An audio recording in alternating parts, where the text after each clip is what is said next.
So, I mean, I say this to a lot of people when it's been like 2 or 3 years since I've seen them. Like, I say, you know, well, it's been a while, but it's definitely been a while. I mean, I'm not even sure where to begin. I guess the best place to start is really sort of before you even began work on this album. I mean, there was a good period of time after you came off the road and everything. Was there a reason that you wanted to take that amount of time? Was it just you weren't feeling anything in terms of writing? Yeah, I'd never, like, I didn't come back from the last time and say I'm going to take 6 years off or anything, but I really didn't. But I mean, anytime that I came off, it happened the first time too, like anytime I would come off the road and just kind of be done with an album, I really didn't know if I was ever going to do anything in this field again. I don't know why I always feel like that. I just kind of feel like, well, I mean, I think that, you know what, I think what it is that, like, after a batch of songs has been written, and I think it's a good sign when you feel like this, I like it when I feel like this, but you feel kind of like, well, I just don't have anything else to write about. I've already said everything, and that's a good thing, I'm saying, because that means that, you know, I've expressed everything, I've gotten everything out, which would be what I would hope for. So I think I just kind of let it drag on for a long time because I just wasn't, you know, I'm not that ambitious. I'm not that career-minded, and I'm not worried about Getting a record, delivering a record by a certain time. Yeah. So in that period of time, just on the personal level, I know you'd moved to LA. I had already lived in LA. Oh, okay. But I got my own house in Venice. So it was just a period of time where you were just like, you know what, I'm going to live for a while and not worry about having to think about the next record, or? Yeah, I think so. I didn't even put it that way in my head. I didn't even think about doing another record. I think I don't know why I didn't think of it. I should have maybe, but I didn't. Well, I mean, you should do what you want. So there's a point where, as I understand it anyway, at least from the Rolling Stone piece, a point where John, I think it was, said, you know what, maybe we ought to start working on some music. Yeah, he did. He said that a bunch of times. He said that he used to come to Venice, and we used to go to lunch every Tuesday, and we wouldn't be talking about music or anything. We'd be talking about whatever else was going on in our lives. And like every once in a while he'd be like, so are you writing anything? And I go, no. And don't ask me again? Like I'd say no in a way, like, no. Do you think you're, no. You know?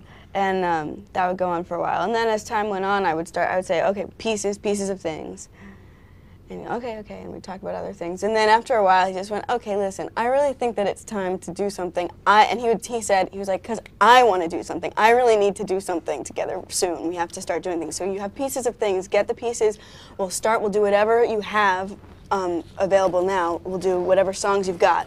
We'll record those, we'll do it our own way, we'll record those, and then we'll like stop until you have more stuff. Or you can write while we record. And I needed a kick in the ass anyway. I needed to be pushed. Otherwise, I mean, I didn't even know 6 years went by. 10 years would have been by. Right. You know, if I was left to do it on my own time. So. Was there a record that was delivered by May of 2003?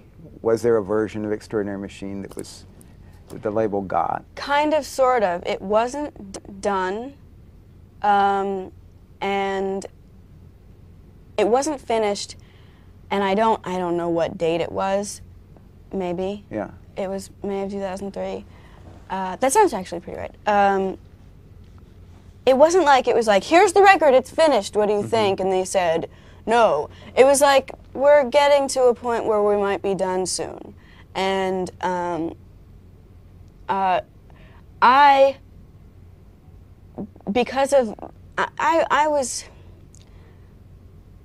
was just describing how John and I worked together on the When the Pawn album. And on this album, you know, and I also said that I really needed the kick in the ass, which is true. On this album, like all the stuff that me and John did, I'm just as proud of that as I am of what's coming out. It's just in a different way. And the reason why there's a new version of the album is because I really wanted it. I had to do it again.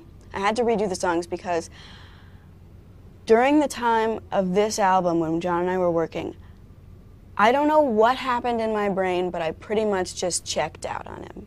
I mean, we haven't, like, I don't know if he would say this, I don't know, I haven't really had a conversation with him about this in particular, but and I might be making up this memory, but I think that he even told me that he was frustrated with me because of that, because I wasn't really like, give me something, like, tell me, what is it, all this stuff.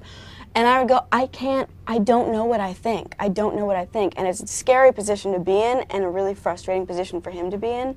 I mean, if I were him, I would be really frustrated. I mean, but that brings me to say that I think that there's also been some rumors that, you know, there was some kind of falling out with me and John, and that's, I mean, absolutely not true. And I.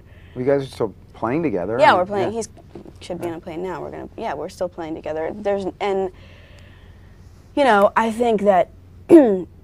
I know that, like, I've been asked a couple times if, you know, if he felt weird about me doing another version of the album, and I also have not had haven't had a conversation with him about that specifically, because I just never felt the need to, because I know John so well, we love each other so much, we're such good friends for so long. I know how John feels, and he would just want me to be happy, and he would be happy that I finally, like, stepped up to the plate and made some decisions and made the record that I set out to make. That's how he would feel about it. So, can you just, like, talk me in a little bit up to the timeline of how you met Mike and how you came to the decision to work with him? And I mean, would you really do you really consider it a complete re-recording? I guess is the other question. Yeah, well, Mike started from scratch. He heard the songs, and he came in. We had you know. He was going to go and, like, make some tracks, like, very, you know, skeleton type of tracks of the songs. And he did that, and when he came in and we had this meeting and he played that stuff, something in me just went, oh my God, I'm awake. Okay, now I know now I can see what I want to do. Wow. And, you know, it just felt really good. It just felt really good. And just so, being with someone altogether different. It was just his take on the songs. It was just a different, you know, I think I had to be taken out of my really comfortable element, maybe, with John. And I'm kind of talking out of my ass right now. I'm just trying to analyzing as I go. But maybe I just had to be taken out of my comfort zone in order to grow with the music. I don't know.